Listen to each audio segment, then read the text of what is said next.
ranking every single Batman animated movie from worst to best. Look, there's hella Batman animated movies, but we gotta find the needle in the haystack. And it's a ranking video, which inherently means there's gonna be some controversy. But remember, it's my list I cannot miss. I'm vengeance. In last place, I got Batman Unlimited Monster Mayhem, then Batman Unlimited Animal Instincts, and then Batman Unlimited Mechs vs. Mutants. All three of these movies were created just to sell some toys. Look, I get it. It's for a target audience that's not me, but that's why they're last. Next up, without question, we got Batman the Killing Joke. How do you ruin one of the best Batman stories? You get Batgirl to fuck Batman. Who okayed this shit, and why is it so horny? Of the same light, next, I got Batman and Harley Quinn, which I thought would have been heat because it was the Batman animated series style, but for some reason, the horniness took over, and my boy Nightwing clapped Harley Quinn's cheeks. Should have been me! From there, we go to Batman Death in the Family. This one was cool on initial release because it was a choose your own adventure, but watching it now, it's very bland. Next up, we got Batman Mystery of the Batwoman, another Bruce Timm style story that did not hit the mark. Still some fun elements, like the story itself was pretty good, showcasing Batman's detective skills, and the voice acting, impeccable, but meh. Next up, I got Son of Batman. Bro, what was Damian Wayne on in this movie? Bro was OP.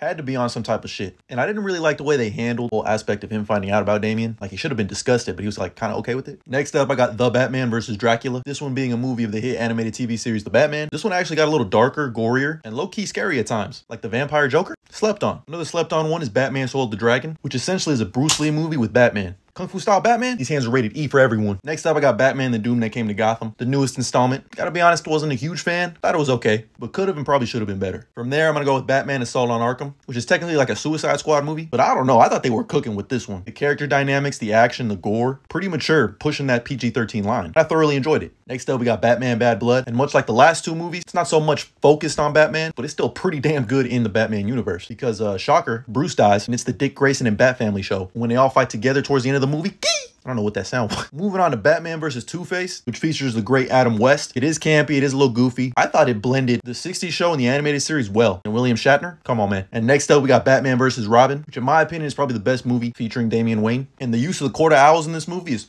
top notch. And next, we got Batman Return of the Cape Crusaders. Holy ranking, Batman. I just thought the reimagining of this show in 2016 was great and really respects the ancestors that got us up to this point. Lots of fun, lots of camp, lots of satire. I enjoyed it. And from there, we go to Batman Gotham Knight, which is actually a collection of 6 different shorts. You're bound to find one you like. And from there, we go to Batman Ninja, which I thought was a really cool way to reimagine Batman and his villains. The animation style was like this 3D oil ink painting, anime inspiration, and all in all, a nice change of pace. Into our top 10 with number 10, I got Batman Year One. Adapted the Year One storyline perfectly, almost too perfectly. Bryan Cranston as Commissioner Gordon. Only we had Kevin Conroy for this one. Next up, I got Gotham by Gaslight. I thought this one was fire, one of the better Elseworlds movies, and a nice change of pace. In 9th place, I got Batman and Mr. Freeze Sub-Zero. Bro, I used to have the VHS for this, and I'm so mad I threw it out. A great way to wrap up Mr. Freeze from the Batman animated series, and while it's a pretty straightforward narrative, I thought it was executed well. In 8th place, I got Batman versus the Teenage Mutant Ninja Turtles. Say that 5 times fast. Bro, if you haven't seen this one is just so damn fun. I mean, it's your typical plot of Batman fighting TMNT and realizing they both got a common enemy, and then they team up. Shit's fire for real. In 7th place, I got Batman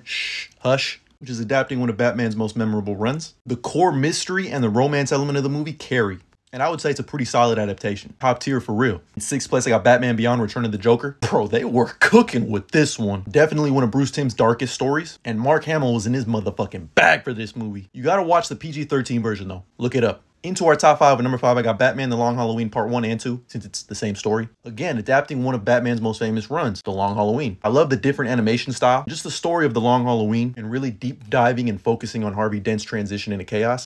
Peak. And in 4th place, I got Batman The Dark Knight Returns. One Last Ride. Batman's Logan style movie. Shit is peak for real. And they really gotta adapt this to live action, because if you haven't seen this, you gotta watch it. Into our top 3, with number 3, I got the Lego Batman movie. Will Arnett was cooking. Zach Galifianakis was cooking. To be honest, this movie might be more faithful to the characters and source material than any of the live action movies. It does a great job in honoring the character while also being very self-aware and calling out shit that doesn't make sense. And for that, it's top 3. But in 2nd place, I got Batman Under the Red Hood. Bro, I just love this storyline. Jason Todd is a cold mother.